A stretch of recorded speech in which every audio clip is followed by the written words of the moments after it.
नमस्कार। मेरा नाम भाऊ तोरसेकर। आप देख रहे हैं प्रतिवाद।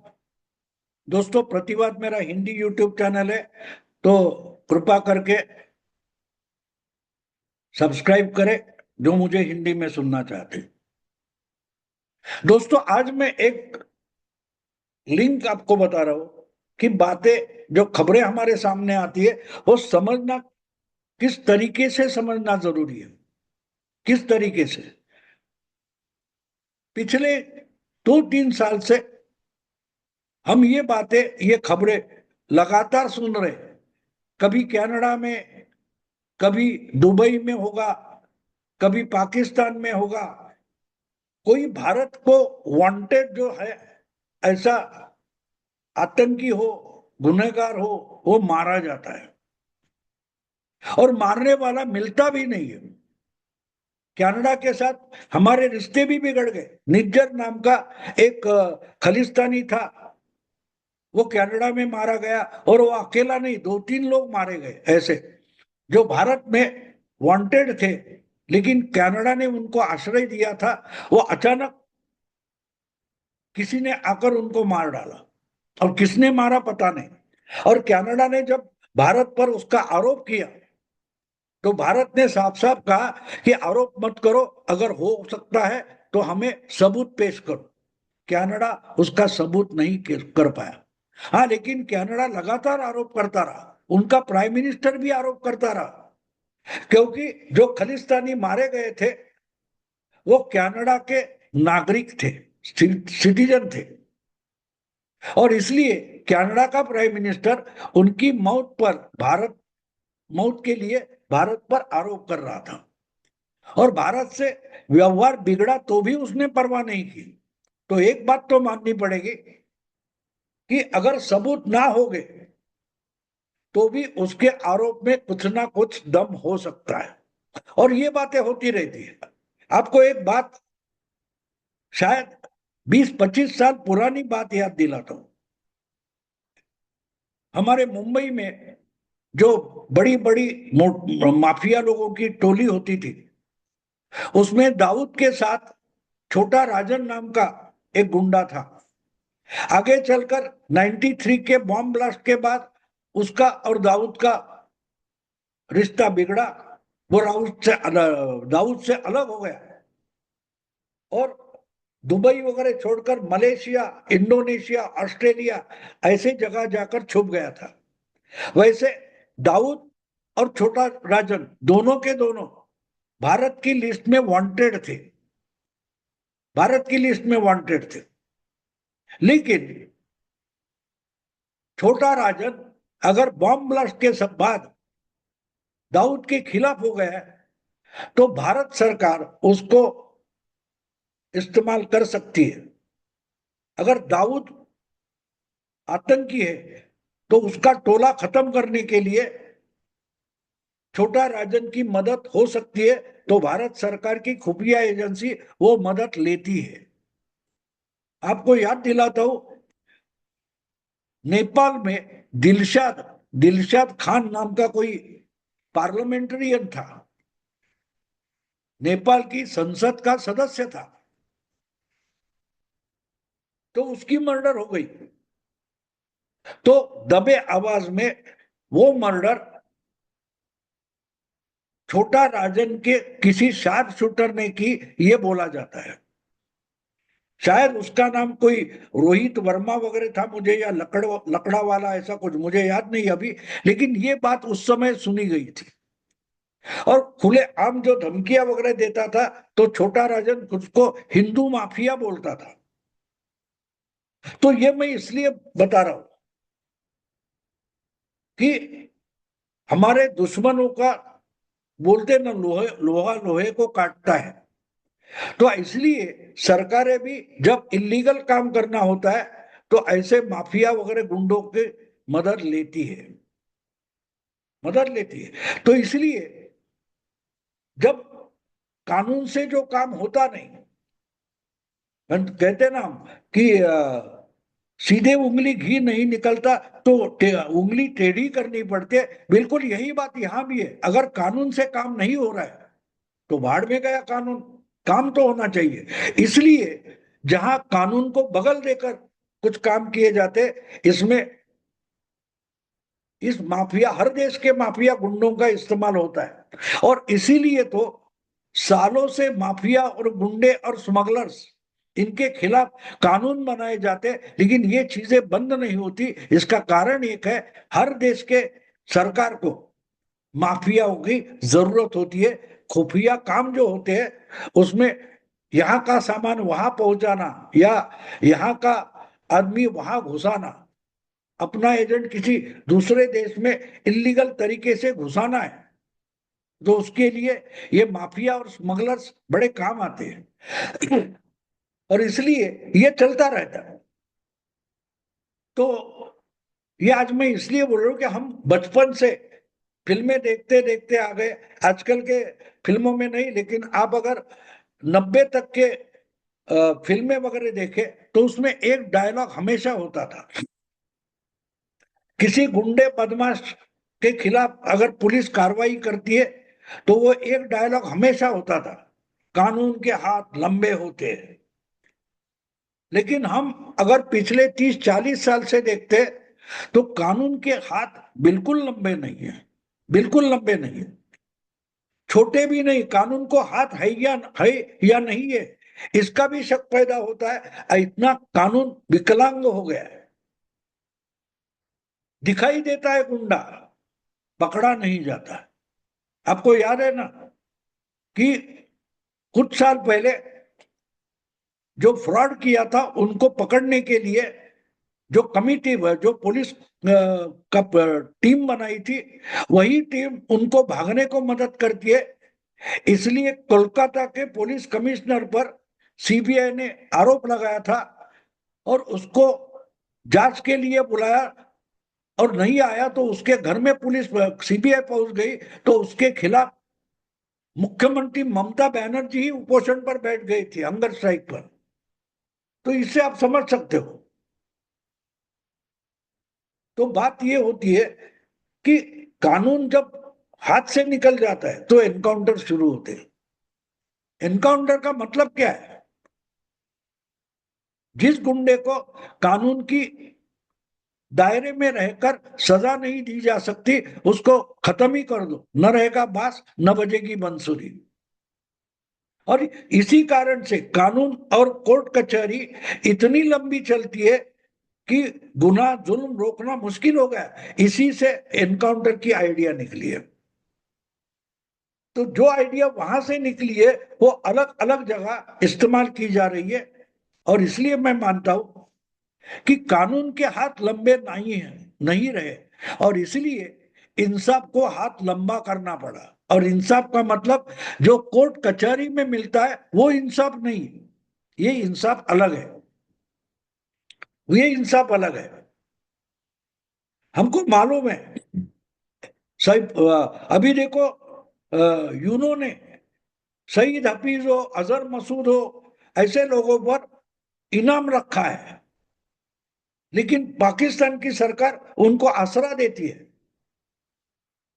तो दुनिया का कौन सा कानून उनको रोक सकता है? वो वहां बैठकर आतंकी बनाएंगे और अलग अलग देशों में भेजेंगे।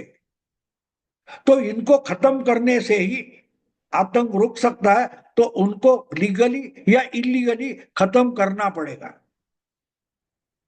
और ऐसी चीज जो है, जो हजारों पीड़ित है, उनको इंसाफ देती है। और इसके लिए कभी कभी इंसाफ को हाथ लंबे करने पड़ते हैं। और मैं मानता हूं कि कनाडा में जो खलिस्तानी मारे गए, या पाकिस्तान में जो आतंकी इस ढंग से अज्ञात हमलावर से मारे जा रहे हैं, उसको मैं कानून के नहीं, इंसाफ के हाथ लंबे होना मानता हूं, लंबे होना मानता हूं। और एक बात होता है, एक बात होती है, अगर पाकिस्तान हमारे यहाँ खुफिया लोग भेजेगा या हमारे यहाँ, एक बात, हाँ, ये समझाने के लिए एक मैं स्टोरी आपको बताता हूँ। ये क्राइम पेट्रोल नाम की जो सीरियल चलती है सोनी टीवी पर, बहुत सारे क्राइम उधर दिखाते, उसका इन्वेस्टिगेशन दिखाते। तो उसमें एक स्टोरी मैंने देखी थी। अच्छा, उसमें जो थोड़ा अदला बदलाव करते हैं, तो बात ये थी कि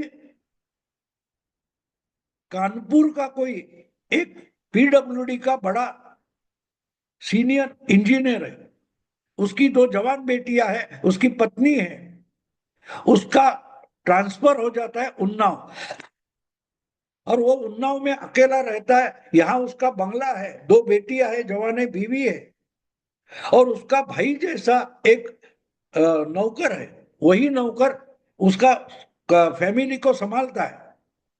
लेकिन उन्नाव में अकेले रहते रहते उसका उधर अफेयर हो जाता है, वो दूसरे किसी औरत से चोरी छुपे शादी करता है, और ये बात जब उसके पत्नी को पता चलती है तो वो उसके खिलाफ बोलने लगती है। बस ये होने के बाद एक दिन ये खबर उसके पत्नी को मिलती है, तो उधर उन्नाव के ऑफिस में जाकर वो धमकाती है कि तेरा असली चेहरा दुनिया के सामने लाऊंगी तो जीने लायक नहीं बचेगा। तब ये इंजीनियर इतना डेस्परेट हो जाता है कि भैया अपनी विवाहिता पत्नी का काटा निकालना चाहिए, इसकी काट निकालनी चाहिए। तो फिर वो अपना जो नौकर, भाई जैसा नौकर परिवार के साथ रखा है, उसको बुला लेता है और बोलता है भाई भाभी को खत्म कर दे। अब ये अपने गांव के तीन बेकार जवान लोगों को लेकर आता है और बंगले की सर्वेंट क्वार्टर्स में रखता है, और कुछ काम के लिए बच्चे आए वगैरह वगैरह बोलता है, और उनको सुपारी देता है 50-50 हजार रुपए मिलेंगे और मालकिन को मारना है। तो वो आ जाते हैं, और कहीं से उस मालकिन को पता चलता है ये जो तीन लड़के आए नौकर के साथ उसके क्वार्टर्स में रह रहे, उनको मारने की सुपारी अपने पति ने ही दी है। तो एक दिन अचानक नौकर नहीं है, ऐसे वक्त वो तीनों गवार गांव के लोग अपने क्वार्टर में है। तब ये जाकर वहां पहुंचती है और बोलती है यहाँ तुम क्यों आए, मुझे मारने आए हो। वो चौंक जाते हैं, गड़बड़ा जाते हैं। तो बोलती है डरो मत, मैं पुलिस नहीं बुलाऊंगे ना काम करोगे, तुमको कितना पैसा मिला है। तो बोलते हैं कि हम तीनों को 50-50 हजार मिले। तो वो बोलती है तुमको मुझे मारने में इंटरेस्ट है या पैसे में इंटरेस्ट है। तो तीनों बोलते हैं हमको तो पैसे में इंटरेस्ट है। तो बोलती है ठीक, कोई बात नहीं, तुमको जो 50-50 हजार मिले वो तुम्हारे पास रखो, मैं तुम तीनों को 1-1 लाख रुपए और देती हूँ, लेकिन मेरा काम करना पड़ेगा। तो बोलते क्या काम करना है। बोले तुमको जिसने लाया है और तुम जिसके साथ घर में रहते हो बस उसी को खत्म करो।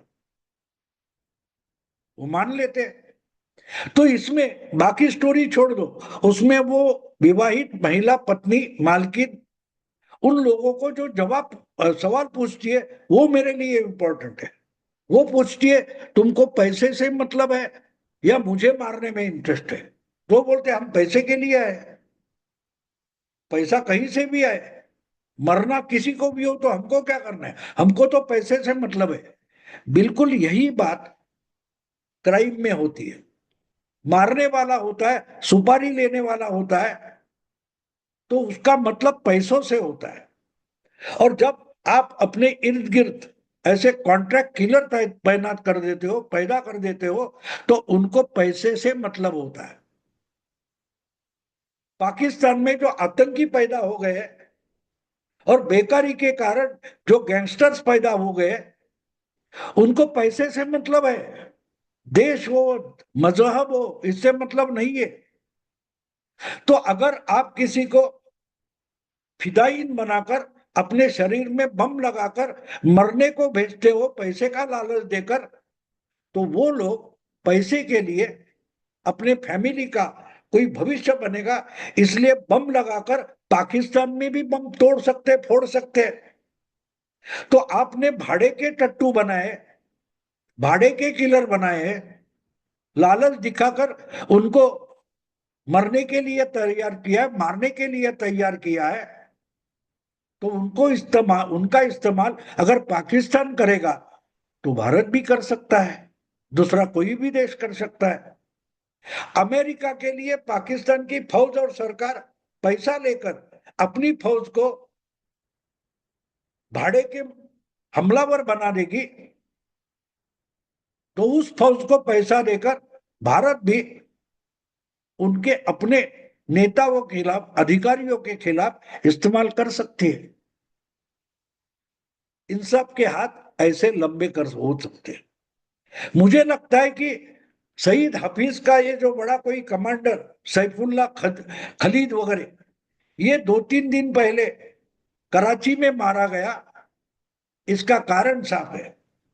और इसके पहले दर्जनों ऐसे भारत के दुश्मन पाकिस्तान की भूमि में अलग अलग शहरों में मारे गए और उनको मारने वाला मिलता नहीं, अज्ञात हमलावर। मैं मानता हूं कि ये सीधे सीधे पाकिस्तानी गैंगस्टर को सुपारी दी जाती है। भैया तुम्हारा काम स्मगलिंग वगैरह ढंग से नहीं चल रहा है, पाकिस्तान तो भिखमंगा हो गया, तो तुमको अंदर से सुपारी देने वाला है कौन? तो चलो हम तुमको सुपारी देते। वो जैसे वो स्टोरी, जो क्राइम स्टोरी है, उसमें वो महिला उन हमलावरों को क्या बोलती है, किलर्स को क्या बोलती है, तुमको मुझे मारने में इंटरेस्ट है या पैसे में इंटरेस्ट है? अगर पैसे में इंटरेस्ट है तो मैं डबल पैसे देती हूं, जिसने सुपारी दी है उसको ही मारो। बिल्कुल यही बात पाकिस्तान ऐसे कॉन्ट्रैक्ट किलर पैदा करने से पहले भूल गया था। और इसलिए आज अगर पाकिस्तान के किसी भी कोने में अचानक से कोई अज्ञात हमलावर आकर भारत के जो दुश्मन वहां आसरा लिए बैठे, उनको 72 हुरों के पास जहन्नम या जन्नत में भेज रहा है, तो उसका कारण बिल्कुल साफ है, इंसाफ के हाथ लंबे होते जा रहे हैं। भारत में बैठकर भारत की खुफिया एजेंसी पाकिस्तान में चुन चुन कर किसी को भी मार सकती है। इतने अच्छे कॉन्टैक्ट्स पाकिस्तान में भारतीय खुफिया एजेंसी ने एस्टेब्लिश किए होंगे, इसका ही इतना ही निचोड़ हम इससे निकाल सकते हैं। जो कोई सैफुल्ला खलीद मारा गया, उसको अज्ञात हमलावर ने मारा नहीं है और फालतू को मारा नहीं है, पैसा लेकर मारा है। बिल्कुल मैं मानता हूं, बिल्कुल।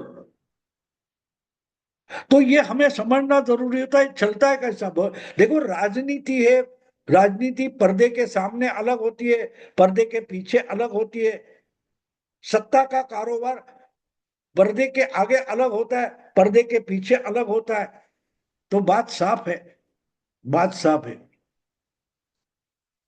जो कराची में अज्ञात हमलावरों से मारा गया सैफुल्ला खलीद नाम का कोई है, हफीज का नजदीक वाला कोई कमांडर, तो उसको इंसाफ के हाथ लंबे होकर मौत आई है और बहुत सारे लोगों की मौत आएगी। इसलिए तो दाऊद हो, अजहर मसूद हो, या सलाउद्दीन हो, या हफीज सईद हो, पूरे सिक्योरिटी के घेरे में रहते, क्योंकि उनको मालूम है, उनका विश्वास है, इंसाफ के हाथ दिनों दिन लंबे होते जा रहे हैं। दोस्तों अभी यही रुकता हूं। अगर वीडियो पसंद आए तो लाइक कीजिए, शेयर कीजिए और प्रतिवाद को सब्सक्राइब कीजिए। नमस्कार।